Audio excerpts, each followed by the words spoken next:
Assalamualaikum warahmatullahi wabarakatuh. Balik lagi di Mama Fauzan Channel. Jadi hari ini aku mau merespon teman-teman ya tentang persiapan masuk ke SD. Nah, kayaknya jawabannya bakalan panjang karena aspeknya itu banyak. Jadi hari ini aku cuma mau kasih tahu tentang bagaimana pentingnya kita mengetahui gaya belajar anak. Jadi kalau pelajaran SD kan sudah susah ya, masalah calistung, ada masalah kalau misal kamu masukin anak kamu ke sekolah SDIT gitu ya, sekolah Islam, harus ngafalin juz 30. Gimana nih caranya supaya anak tuh nggak tertekan dan kamu juga nggak stres ngajarinnya? Yap, dengan mengetahui gaya belajar. Ikutin terus videonya ya. Sebelumnya aku mau ngasih tahu dulu ada skincare yang udah aku pakai nih seminggu ini dan aku cocok banget. Namanya Glow Tanning dan Brightly Ever After Serum. Tuh, ini tuh cocok banget buat kamu yang punya problem sama kayak aku. Aku kan udah mau 40 nih umurnya, jadi udah mulai banyak garis kerutan ya, terus pori-pori juga besar, terus kayak kulitnya kusem. Nah, combo dari serum ini tuh bener-bener ngejawab problem kulit aku. Apa aja ingredientsnya dan gimana cara makainya? Lihat dulu ya video ini. Ini dia combo glowing serum dari Scarlett. Pertama, Brightly Ever After Serum yang mempunyai kandungan aktif niacinamide. Yang aku rasain itu mencerahkan dan mengecilkan pori-pori. Teksturnya ringan banget, gampang menyerap karena kayak air gitu. Cara pakainya gampang banget, kamu tinggal ambil 2-3 tetes aja, tepuk-tepuk ke muka dan ratakan. Yang kedua ada Glow Tanning Serum.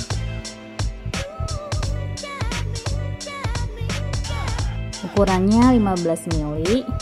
Terus kamu jangan khawatir ya karena ini udah terdaftar di BPOM. Yang aku rasain dari serum ini bahwa kandungan aktif dan dikombinasikan juga dengan geranium oil fungsinya untuk mengencangkan kulit dan anti-aging. Teksturnya lebih kental karena ada oilnya. Cara makainya gampang banget. Jadi abis serum yang pertama, ini dipakai buat layer yang kedua.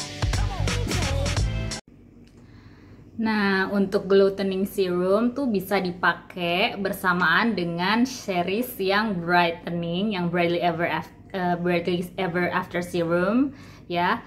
Terus kalau yang kalau kamu ada permasalahan berutusan, bekas jerawat, terus kemudian jerawatnya kayak yang masih aktif gitu, kamu bisa pakai yang series yang acne-nya gitu ya. Jadi cara makainya, pertama cuci muka dulu. Ini ya pakai yang facial washnya. Jadi ini udah ada kandungan glutathione, aloe vera, rose petal sama vitamin E. Jadi kamu kulitnya nggak kering tapi bersih banget. Habis itu langsung pakai, kalau kamu punya masalah berutusan, jadi kamu pakai serum yang ini dulu, yang acne. Ya, ini tuh kayak jerawatnya cepet kering. Terus kemudian baru kamu pakai yang Glow Tanning. Jadi ini tuh ngebantu banget, nanti memudarkan bekas-bekas jerawat. Dan abis itu kalau siang kamu pakai yang acne, krim acne-nya. Kalau malam pakai yang cream night-nya. Jadi gitu ya. Ini tuh ada pour away. Jadi selain tadi mengempeskan jerawat, merawat muka dari berutusan, mengembalikan skin barrier kulit ya, pakai ini tuh juga bisa buat mengecilkan pori gitu ya. Kalau misalnya kamu pengen kulitnya lebih cerah atau kulitnya kusam, kamu pertama pakai cuci muka dulu gini. Terus baru pakai Brightly Ever After Serum. Di sini kan ada kandungan vitamin C, niacinamide, ya kan, itu buat mencerahkan. Ada glutathione sama lavender. Jadi ini tuh gak bikin kering muka dan bisa mencerahkan kulit yang kusam dan memudarkan bekas jerawat juga. Tapi ini syaratnya jerawat aktifnya tuh udah nggak ada. Baru pakai glow tanning. Keren, combo banget. Dan semua series dari produk acne ataupun brightening dan sabunnya juga semuanya harganya 75.000. Jadi udah affordable, terus kualitasnya juga bagus gitu ya. Kalau kamu pengen beli, silahkan klik di description box ya. Oke, kita akan masuk nih ke pembahasan mencari gaya belajar anak ya. Jadi tuh tadi aku ikutin kelas Zoom. Jadi sekolahnya anak aku tuh ngadain namanya tes Stephen. Jadi gunanya apa sih tes Stephen ini tuh untuk memahami kecerdasan genetis anak. Jadi namanya anak kan dia murni ya.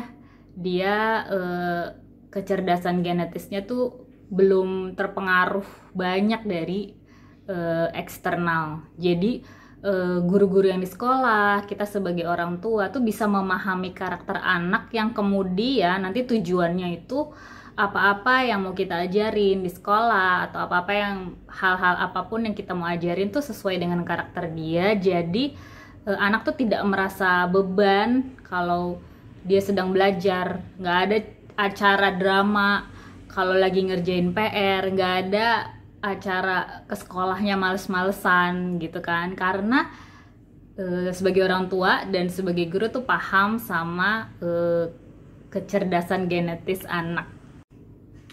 Nah ini seru ya. Jadi sebenarnya aku nggak tahu nih biayanya berapa karena sekolah yang mengadakan, tapi kayaknya kalau misal kamu nanti masuk SD biasanya ada tes karakter gitu, bisa buat apa aja, tapi biasanya ditanggung sama sekolah kok, jadi kamu tinggal ikut doang. Nah tadi ada yang seru nih, yang tadi aku ikutin kelas Zoom dengan tim Stephen, jadi bisa lihat di layar aja. Jadi menurut tim Stephen itu ini kan adalah ilmu psikologi tapi dia mencampurkan dengan biologi, jadi namanya biopsikologi. Ya, jadi Stephen itu sebenarnya singkatan, S-nya itu sensing, T-nya itu thinking, F-nya itu feeling, ya I-nya itu intuiting, dan satu lagi insting. Jadi Stephen sensing, thinking, intuiting, feeling, dan insting gitu ya. Di belahan otak itu dibagi menjadi 5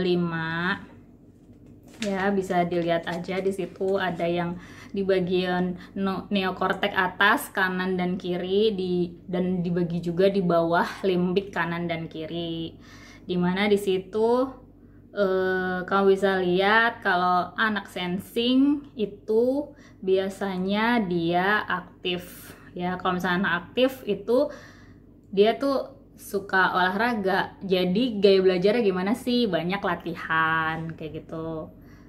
Kalau anak thinking bisa lihat dia di neokortek kiri, jadi anak thinking tuh mungkin kamu bisa alhamdulillah ya, anak thinking adalah anak yang pintar akademik, jadi kayak orang tuanya bisa agak nyantai sih, kayak cuma kalau kerjain PR dia bakal ngerjain sendiri, kamu tinggal periksa gitu kan ya. Dikaruniai anak yang pintar juga, tapi anak thinking ini punya tantangan juga ya buat kamu, karena anak thinking itu dia analitis dan logis, dia itu kritis. Jadi kamu kayak pusingnya kalau misal kamu ngajarin sesuatu, dia bakal nanya kayak nanya beruntun gitu kan. Misalnya kamu lagi ngajarin matahari terbit di sebelah timur gitu ya misalnya, terus dia bakal nanya kenapa di sebelah timur, kok matahari yang terbit, kok bulan nggak ada kayak gitu, kenapa terbenamnya di sebelah barat, kenapa kok matahari bisa pagi di sebelah sana, si yang di atas gitu kan, kayak kamu harus lebih maju duluan daripada waktu dia nanya gitu. Jadi pas dia nanya tuh kamu udah siap, dan kalau misalnya dia bertanya kamu nggak tahu, kamu bener-bener harus mencari tahu jawabannya atau nggak dicecer sampai dia menemukan jawabannya. Begitulah. Jadi walaupun kamu alhamdulillah nih anaknya pinter, tapi ada juga tantangannya, kayak gitulah ya ceritanya. Terus masuk ke intuiting. Nah, intuiting ini tempatnya anak unik, anaknya kreatif, inovatif, dan katanya visioner. Cuma anak intuiting itu dia cenderung punya hambatan sosial alias nggak suka orang. Kalau orang tuh suka ngatain ansos lo, ansos, jadi kurang pintar bersosialisasi. Nah, itu tantangannya. Jadi gimana cara memahami gaya belajar anak intuiting, yaitu membuat pola, membuat prakarya. Itu dia baru kayak ngeh sama sebenarnya gue belajar matematika buat apa sih gitu ya. Misalnya dia suka mainan tertentu ya, kayak misalnya anakku dia suka mainan bikin mobil-mobilan tapi ada baterainya, ada dinamonya, jadi ngerangkai sendiri kayak gitu. Kamu harus bisa yang namanya memfasilitasi kemauannya itu ya. Kalau mau anak kamu kayak si intuiting ini, karena dia kreatif, mau nggak mau kamu fasilitasi, jadi dia kekeh aku mau ini. Jadi sebagai orang tua kamu fasilitasin barang-barang ya untuk dia membuat karya. Intinya itu sih. Kayak di sekolah misalnya ada pelajaran matematika, mau nggak mau ya mungkin bisa beli Lego ya, nanti kamu bisa membuat robot, berapa jumlah robotnya, dari berapa jumlah Lego yang dibuat untuk jadi robot kecil, gimana kalau robot besar jumlahnya berapa gitu kan. Jadi kayak kamu bikin analogi matematika tuh dari sebuah karya. Itulah anak intuiting. Terus masuk ke anak feeling. Jadi anak feeling itu cenderung populer nih di sekolah nih ya anaknya, karena dia ini kayak bisa memahami perasaan orang ya, gitulah, pinter ya. Nah, gimana gaya belajarnya dia? Kita ya mesti punya hubungan baik sama dia, diajarin anaknya halus perasaannya. Jadi gak boleh dimarahin. Jadi kalau kamu punya anak yang feelingan, baperan, walaupun anaknya cowok, itu jangan dimarahin. Mungkin kamu bisa pilih kata-kata yang lebih halus gitu.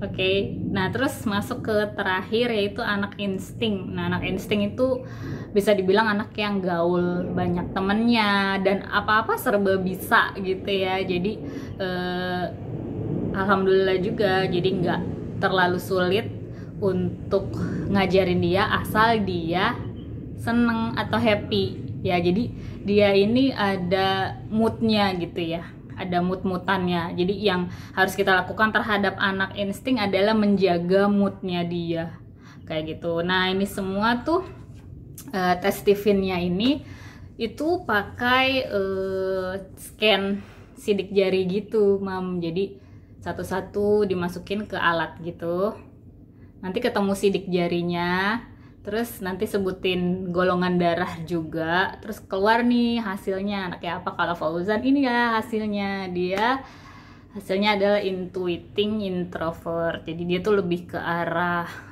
kreatif gitu, anaknya agak unik. Jadi dia sukanya emang utak-utik mainan, terus kayak ngelakuin prakarya gitu ya. Jadi memang untuk bahasa dan sosial kan memang itu kelemahannya dia dan PR banget buat aku. Tapi sejauh kita komunikasi dengan guru, selama ini sih aman-aman aja. Sama teman-teman juga dia udah mulai bisa nyapa, udah mulai hafal temannya. Oh, ini yang namanya D, yang namanya C, yang namanya A, oh begini gitu kan. Jadi udah mulai bisa merespon temen-temennya, alhamdulillah. Jadi tadi kuncinya dari tim Stephen untuk anak aku yang intuiting introvert adalah ya emang mesti sabar dan difasilitasi untuk supaya dia bisa yang namanya menghasilkan karya itu. Memang untuk segi bahasa, pelajaran bahasa adalah pelajaran yang akan paling sulit dia hadapi sampai dengan dewasa. Cuma bukan berarti nggak bisa. Oke, itu tadi ya penjelasan aku tentang bagaimana mengetahui karakter anak. Mungkin dari teman-teman tahulah karakternya seperti apa, kurang lebih seperti itu ya. Kalau misalnya anaknya sensing, itu dia tuh aktif banget, jadi kasih latihan aja Kak. Jadi terus kalau anaknya thinking, itu anaknya kritis, jadi harus jawab pertanyaannya dia, kalau nggak dicecer sampai hari kiamat. Terus kalau anaknya intuiting, kita mesti fasilitasi dengan ya dengan mainan atau dengan buku. Yang penting tuh dia tuh bisa menghasilkan suatu karya, intinya gitu. Kalau anak feeling, dia harus punya hubungan baik, emosi yang baik. Jadi kita jangan dimarahin, intinya gitu. Pokoknya anaknya agak baper, jadi bahasanya kita tuh harus halus. Terus kalau anak insting, dia yang penting moodnya terjaga, jadi belajarnya itu dia nggak terpaksa gitu. Oke, itu dia video hari ini. Terima kasih sudah menonton sampai habis. Sampai ketemu di video-video aku berikutnya, masih tentang persiapan masuk ke sekolah dasar. Semangat buat teman-teman.